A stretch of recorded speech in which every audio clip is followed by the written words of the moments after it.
नमस्ते। क्या कभी सोचा है कि खुशी और सुकून क्या ये वाकई महंगी पार्टियों या विदेश यात्राओं से ही मिलते हैं? और अगर किसी का नाम हो एपिक्यूरस, तो सुनने में लगता है कि हाँ, जरूर कोई बड़ी आलीशान जिंदगी जीता होगा। पर क्या ये सच है? ये एक बहुत दिलचस्प सवाल है, क्योंकि एपिक्यूरियन शब्द का मतलब आज बिल्कुल उल्टा समझा जाता है। हाँ। लोग सोचते हैं शानदार खाना, लग्जूरियस लाइफस्टाइल, पर एपिक्यूरस जो करीब 2300 साल पहले ग्रीस में रहते थे, उनकी कहानी कुछ और ही है। तो आज हम यही समझने की कोशिश करेंगे, एपिक्यूरस की असली कहानी क्या थी, क्या था उनका रियल हैप्पीनेस फॉर्मूला। हाँ, हम हेडोनिज्म यानी भोगवाद की इस गलतफहमी को दूर करेंगे और उनकी फिलॉसफी के 3 खास प्रिंसिपल्स को आसान भाषा में समझेंगे। बिल्कुल। ये सारी बातें एपिक्यूरस की जिंदगी और उनके विचारों पर आधारित कुछ खास सोर्सेज से ली गई जानकारी पर बेस्ड हैं। हाँ, ये जरूरी है बताना कि हम कहाँ से बात कर रहे हैं। तो चलिए शुरू करते हैं द गार्डन की कहानी से। टाइम ट्रैवल करते हैं लगभग 341 बीसी, ग्रीस के एक द्वीप सामोस। जमाना बड़ा टर्ब्यूलेंट था। हाँ, बहुत उथल पुथल थी। अलेक्जेंडर द ग्रेट के जाने के बाद उसका साम्राज्य बिखर रहा था। चारों तरफ पॉलिटिकल इंस्टेबिलिटी, लड़ाइयाँ और एक अनिश्चितता का माहौल था। सही। बिल्कुल। आम लोग देवताओं के डर और अंधविश्वास में जी रहे थे।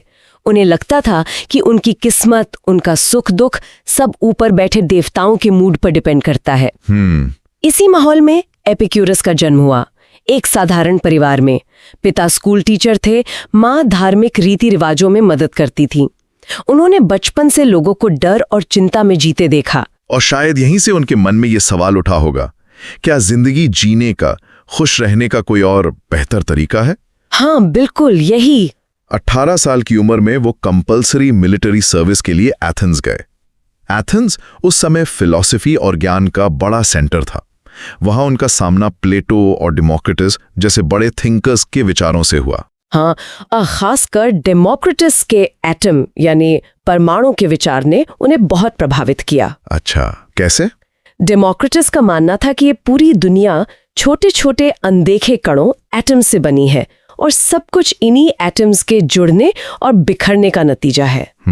एपिक्यूरस को लगा कि यह आइडिया दुनिया को समझने का एक रैशनल तरीका देता है, बिना किसी देवी देवता के दखल के। मतलब सब कुछ नेचुरल है। हाँ, यहीं से उन्होंने तय किया कि असली खुशी इसी दुनिया में, इसी जिंदगी में ढूंढनी चाहिए, मरने के बाद किसी काल्पनिक स्वर्ग या नरक में नहीं। इसके बाद उन्होंने एथेंस शहर के बाहर एक घर और बगीचा खरीदा। ये कोई प्लेटो की शानदार एकेडमी या अरिस्टोटल के लाइसियम जैसा ग्रैंड इंस्टीट्यूशन नहीं था। इसे बस द गार्डन के नाम से जाना गया। सही कहा। ये एक आलीशान स्कूल नहीं, बल्कि दोस्तों का एक कम्युनिटी, एक घर जैसा था। कम्युनिटी। हाँ, और उस जमाने के हिसाब से बहुत रेवोल्यूशनरी बात ये थी कि इस गार्डन में महिलाएं और गुलाम, स्लेव्स भी बराबर सदस्य के तौर पर शामिल हो सकते थे। अरे वाह, ये तो कमाल है उस समय के लिए। बिल्कुल। एपिक्यूरस का मानना था कि फिलॉसफी और खुशी का रास्ता सबके लिए खुला होना चाहिए, चाहे उनका सोशल स्टेटस कुछ भी हो। तो गार्डन में जिंदगी कैसी थी? क्या वहां वैसी ही शानदार दावतें होती थीं जैसा एपिक्यूरियंस शब्द से लगता है? ये थोड़ा कंफ्यूजिंग है। सच्चाई इससे बिल्कुल उलट है और यही सबसे बड़ा मिसकंसेप्शन है। अच्छा। गार्डन में जीवन बेहद ज्यादा था। वो और उनके दोस्त मिलकर सब्जियां उगाते, अपना खाना खुद बनाते।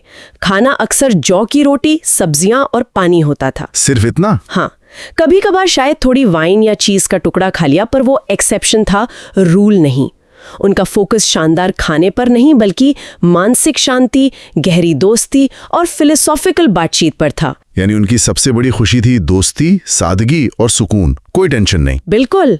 पर उनके दुश्मनों ने, खासकर स्टोइक्स ने, अफवाहें फैलाई कि गार्डन तो अय्याशी का अड्डा है। हाँ, ये हुआ। और शायद वहीं से एपिक्यूरियन शब्द का गलत मतलब जुड़ गया। बिल्कुल, ये जानबूझकर फैलाई गई मिस इन्फॉर्मेशन थी। एपिक्यूरस का तो मानना था कि ज्यादा प्लेजर, सुख के पीछे भागने से हमेशा ज्यादा पीड़ा मिलती है। अच्छा। वो सिखाते थे कि हमें अपनी जरूरतें कम से कम रखनी चाहिए। जितनी ज्यादा इच्छाएं होंगी, उतने ही हम बेचैन रहेंगे और दूसरों पर या बाहरी चीजों पर निर्भर रहेंगे। तो अगर वो शानदार खाने पीने, लग्जूरियस चीजों के शौकीन नहीं थे, तो फिर वो किस तरह की खुशी या प्लेजर की बात कर रहे थे? हाँ, यहीं से हमें उनकी फिलॉसफी का पहला कोर प्रिंसिपल समझना होगा। हाँ बिल्कुल। एपिक्यूरस के सुख के असली मतलब को समझने के लिए दो ग्रीक शब्द बहुत जरूरी हैं, अटारेक्सिया और एपोनिया। एपोनिया सुनने में भारी लगते हैं पर मतलब शायद सिंपल है, मन की पूरी शांति, एक ऐसी स्टेट जहां कोई डर ना हो, कोई चिंता ना हो, कोई मेंटल डिस्टर्बेंस ना हो। जैसे शांत झील। हाँ, जैसे एक शांत झील जिसकी सतह पर कोई लहर ना हो। और अपोनिया का मतलब है शरीर में किसी भी तरह के दर्द या तकलीफ का ना होना, यानी फिजिकल वेलबींग। तो एपिक्यूरस के लिए खुशी का मतलब था दर्द और बेचैनी की एब्सेंस, मतलब अनुपस्थिति। हाँ बिल्कुल, एब्सेंस। ये कुछ पाने की दौड़ नहीं, बल्कि परेशानियों से छुटकारा पाना है। आज की दुनिया में जहां हमें लगता है खुशी एक्साइटमेंट में है, ज्यादा चीजें पाने में है। हाँ एग्जैक्टली। एपिक्यूरस कह रहे थे नहीं, असली खुशी शांति में है, स्टेबिलिटी में है। उन्होंने सुख को दो तरह का बताया भी। एक है किनेटिक प्लेजर, गतिमान सुख। ये वो सुख है जो किसी इच्छा को पूरा करते समय मिलता है। जैसे बहुत प्यास लगी हो और पानी पीने से जो राहत मिलती है, ये अच्छा है पर टेम्पररी होता है। प्यास बुझते ही वो खास सुख खत्म हो जाता है। अच्छा, और दूसरा है कैटास्टमैटिक प्लेजर, स्थिर सुख। ये वो अवस्था है जब आपकी सारी जरूरतें पूरी हैं, कोई दर्द नहीं, कोई बेचैनी नहीं, मतलब सब शांत है। हाँ, न प्यास है, न भूख, न चिंता, आप बस अपने होने के सुकून को महसूस कर रहे हैं। एपिक्यूरस के लिए यही स्थिर सुख, यही एटेरैक्सिया और अपोनिया की मिली-जुली अवस्था जिंदगी का असली गोल था। इसे एक और एग्जाम्पल से समझते हैं। मान लीजिए मुझे बहुत तेज प्यास लगी है। हाँ, तो खुशी किसी फैंसी महंगे ड्रिंक में नहीं है। असली खुशी उस एक ग्लास सादे पानी में है जो मेरी प्यास मतलब दर्द को मिटाता है। ये हुई अपोनिया। बिल्कुल सही।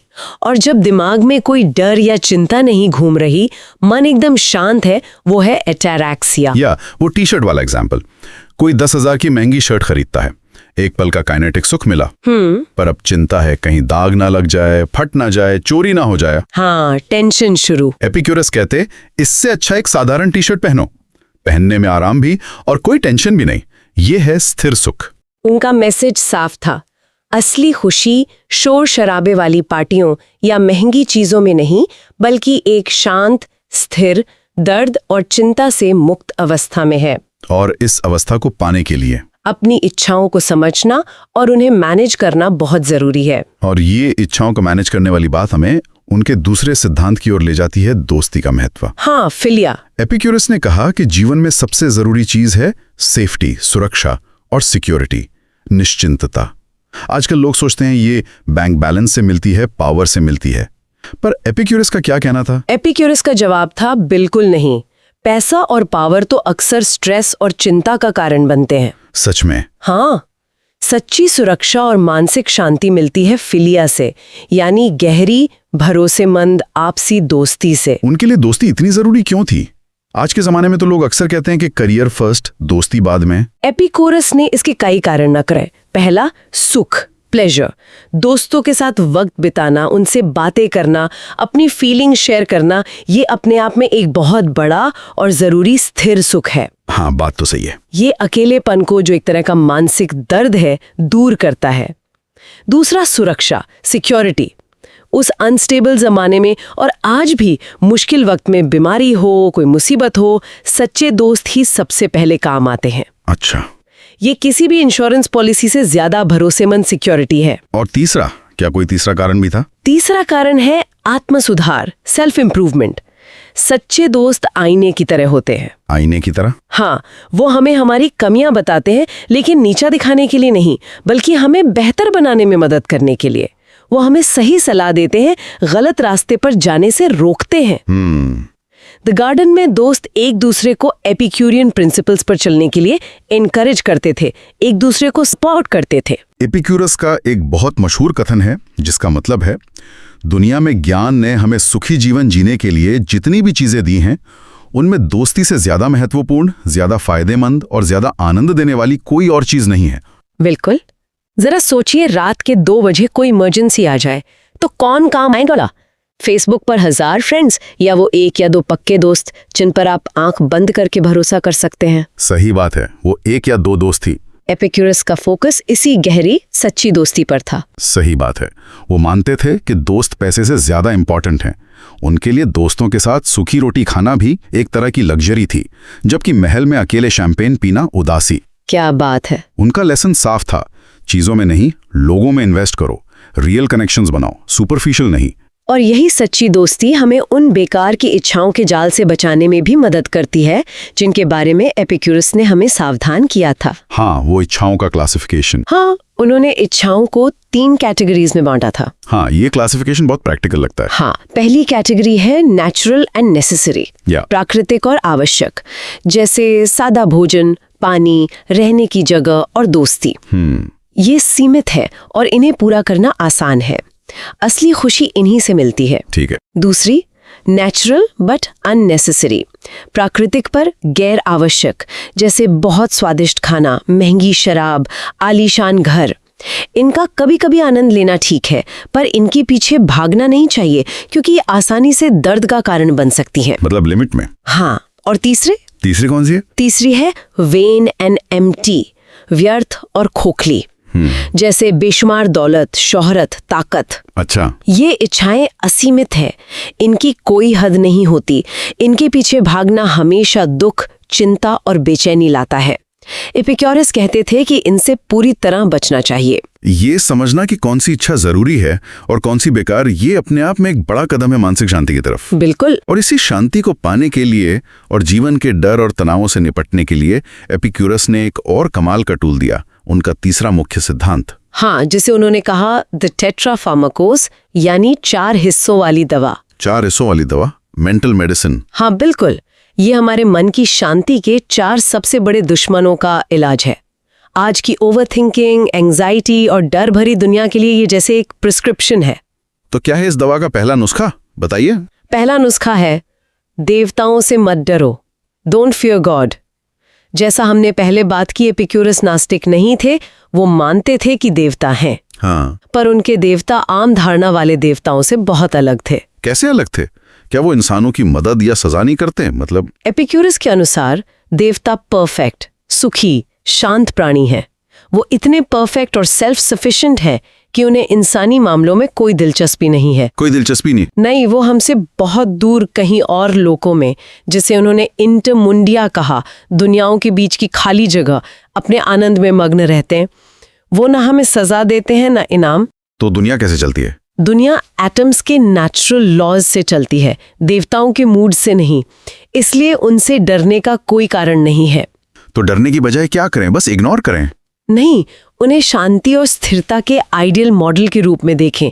उनसे प्रेरणा लें कि हम भी अपने जीवन में वैसी ही एटोरैक्सिया, मानसिक शांति पाने की कोशिश करें। डर से नहीं, बल्कि एडमिरेशन से उनकी पूजा करें, अगर करना चाहें तो। ठीक है, ये डर तो गया। अब दूसरा नुस्खा, मौत से मत डरो, डोंट फियर डेथ, है ना? ये शायद सबसे बड़ा डर है इंसान का। हाँ, ये बहुत बड़ा डर है। इसका क्या इलाज पता है उन्होंने?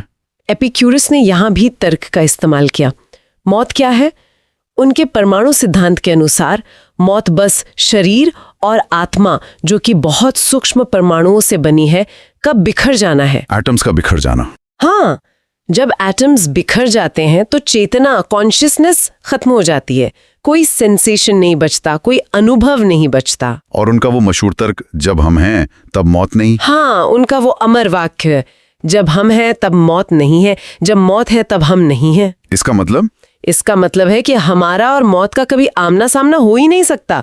हम जिंदा हैं तो मौत का अनुभव नहीं कर रहे, और जब मौत आ जाएगी तो हम अनुभव करने के लिए बचेंगे ही नहीं। तो डरे ही नहीं। हाँ, तो उस चीज से क्यों डरना जिसका अनुभव करना ही इम्पॉसिबल है। उन्होंने एक और बड़ा पावरफुल आर्ग्यूमेंट दिया था, सिमेट्री आर्ग्यूमेंट, समरूपता तर्क। बिल्कुल, वो कहते थे कि हमारे जन्म से पहले अनंत काल बीत गया जब हमारा कोई अस्तित्व नहीं था। हाँ। क्या हमें उस समय के न होने से कोई डर या दुख महसूस होता है? नहीं तो। फिर मृत्यु के बाद आने वाले अनंत काल, जब हमारा अस्तित्व नहीं होगा, उससे क्यों डरें?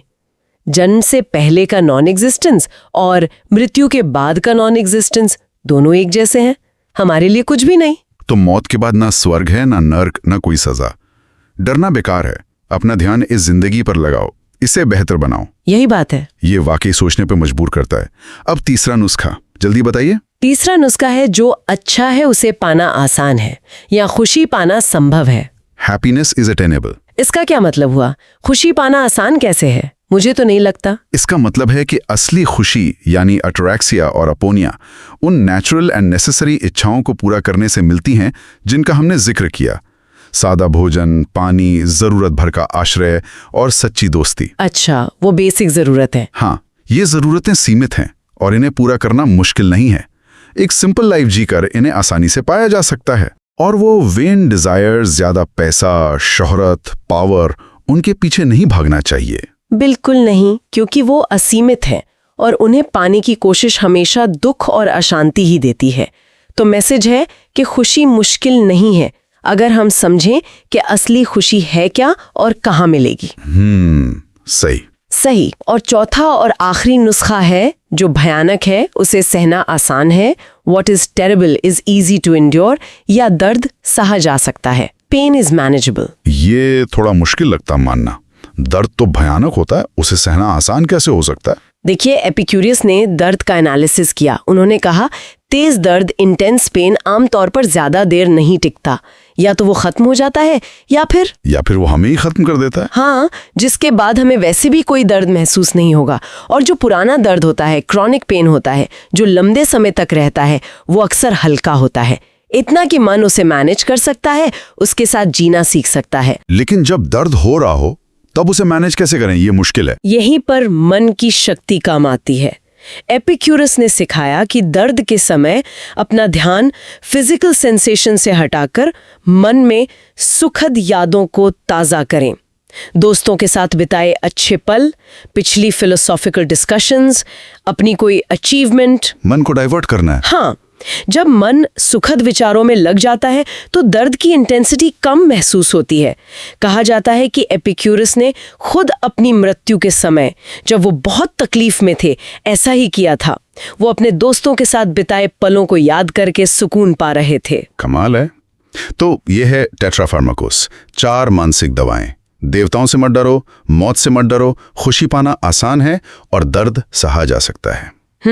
अगली बार जब फोमो सताएं या फ्यूचर की चिंता हो या मौत का ख्याल डराए तो शायद ये 4 बातें याद करने से कुछ शांति मिले। कोशिश करके देखनी चाहिए। तो कुल मिलाकर बात यह है कि एपिक्यूरस वो नहीं थे जो दुनिया समझती है। वो भोगी नहीं, बल्कि एक बहुत ही समझदार और प्रैक्टिकल इंसान, एक वाइज प्रैग्मेटिस्ट थे। हाँ, बिल्कुल। वो पार्टियों और लग्जरियस चीजों के राजा नहीं, बल्कि शांति, सादगी और दोस्ती के फिलोसोफर थे। बिल्कुल। और उनका कोर मैसेज आज भी उतना ही रेलेवेंट है, शायद पहले से भी ज्यादा। सही। असली खुशी महंगे गैजेट्स, फैंसी खाने या सोशल मीडिया पर दिखावे में नहीं मिलती। ये मिलती है एक शांत मन, एटरैक्सिया, एक स्वस्थ शरीर, अपोनिया, और सच्चे दोस्तों, फिलिया से। ये अपनी जरूरतों को समझने और कम करने में है, अपने डरों पर तर्क से काबू पाने में है, और प्रेजेंट मोमेंट में सुकून से जीने में है। उनकी फिलॉसफी आज की इस भागदौड़ भरी, कंज्यूमरिस्ट और सोशल मीडिया ड्रिवन दुनिया में एक ताज़ी हवा के झोंके की तरह है। हाँ, बिल्कुल है। यह हमें याद दिलाती है कि खुशी कोई बाहर से खरीदी जाने वाली चीज नहीं, बल्कि अंदर डेवलप करने की एक कला है। उन्होंने हमें सिखाया कि हमें अपनी खुशी का पैमाना खुद तय करना चाहिए, न कि सोसाइटी के बनाए हुए झूठे स्टैंडर्ड्स को पूरा करने की कोशिश में लगे रहना चाहिए। Simple living and high thinking. हाँ, शायद यही सार था। तो अब एक सवाल सबके सोचने के लिए, आज कोई अपने गार्डन यानी अपनी लाइफ में सबसे पहले किस चीज को सिंप्लीफाई, सरल करने वाला है? अच्छा सवाल है। अगर आपको ये रियल हैप्पीनेस फॉर्मूला अच्छी लगी तो इस चैनल को सब्सक्राइब और लाइक करना मत